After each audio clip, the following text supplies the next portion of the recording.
divide 962 by 5 in a long division method. 5 times 1 is 5. On subtracting we get 4. So now we put down this 6 and it is 46. 5 times 9 is 45. On subtracting we get 1. So again we put down these 2 and it is 12. So 5 times 2 is 10. On subtracting we get 2. So now we have no any other number to put it down.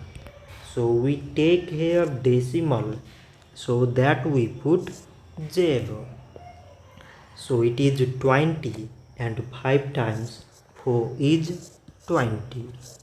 On subtracting we get 0. So 962 divided by 5 is 192 decimal 4. So this much for today and thanks for watching.